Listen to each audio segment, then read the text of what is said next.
And boom. Hi everybody, thank you for the opportunity to share my thoughts with you. Thanks for inviting me, Ian, and thank you to Megan, who's behind the screen filming this video. I'm going to answer the questions that Ian gave me, and I'll hopefully keep it as short as I was told to.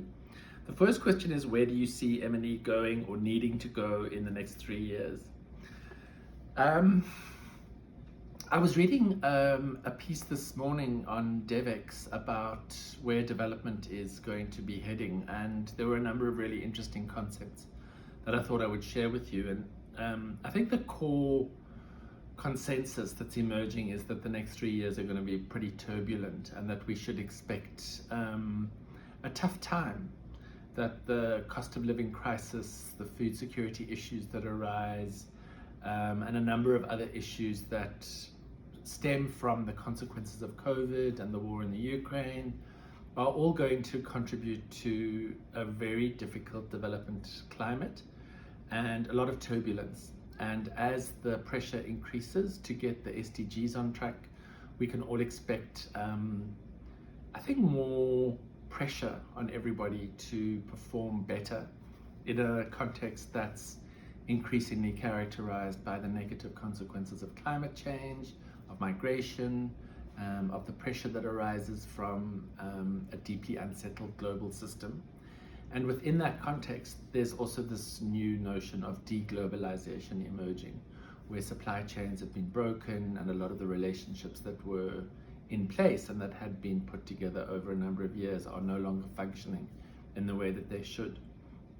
And in that context, I think there's an increasing focus on particularly localization. And I think that's an opportunity for organizations like SAMIA to be thinking about their own particular context, what makes monitoring and evaluation in South Africa South African. And I think it's an exciting space to be really thinking about the Made in Africa evaluation concept and to be giving it real content. I think there's also an emerging consensus that the humanitarian space is going to become increasingly important, and monitoring and evaluation in humanitarian contexts has very particular characteristics. It's very projectified, it's quite immediate, and it's very reliant on capacities on the ground. And I think we need to be able to think about how we're able to deliver systems that work in that particular challenging context, that's fragile, that's characterized by violence, that lacks capacity. The second question Ian asked me to speak to is, how can we influence development most effectively and strengthen the contribution of M&E? And I think for me, what this requires is that we get much more real about what the interventions are that we seek to monitor and evaluate. And when I say real, I mean, I think we need to get much more specific about what are the options, what are the decisions that people need to make in order to improve impacts, and how does monitoring and evaluation generated evidence support those decisions. And that often requires that we really think deeply about what are the actual choices that have to be made, what evidence is needed to support those choices, and how do we put in place processes. So when we're thinking about M&E, we've got to be saying to ourselves, what decision is this evidence going to support? And it needs to really, really center around use. It's got to be completely utilization focused. Where I think SAMIA, and this is the third question, should be planning to make a difference is, I think, to be thinking much more in a much more integrated fashion, to be thinking about monitoring and evaluation as part of a decision-making pipeline that includes intervention design, performance reporting, evaluative exercises of various sorts, and then completing that loop.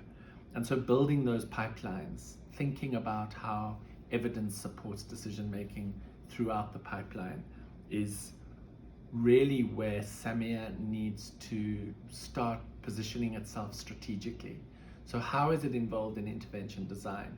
How does it support knowledge management? How does it communicate results? Those are the things that SAMIA could be really making a difference by becoming more engaged in those spaces.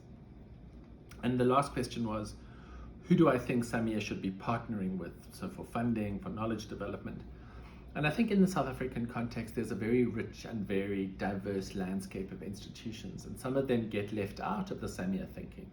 In particular, I'm thinking about provincial governments, local universities. Those are all potential pioneering partnerships that SAMIA could be forging. If it could be thinking of itself in a decentralized way and looking at partnerships and relationships that are much more local, that are much more particular to the real challenges that come with being in the kind of situation South Africa finds itself. I think also the private sector is a space that we need to start getting much more serious about, thinking about impact investing, thinking about environmental, social, and governance reporting in corporate accountability. And those are all really exciting new spaces that SAMIA could be thinking about. Most of all, I think that we need to get much more realistic about providing opportunities for young people who, once they've graduated with relevant degrees, they need opportunities to find employment doing monitoring and evaluation work. And that's got to be remunerated work. We have to be thinking of these pipelines that build careers for young people. Young people need to come out of master's and PhD programs, and they need to find opportunities that allow them to earn a living. And that, I think, is the single biggest thing for me. Like, if you are coming out with a master's in evaluation and you can't find a job, there was a problem with that master's. And I do think SAMIA needs to really prioritize that. Thank you again. All the best. Bye.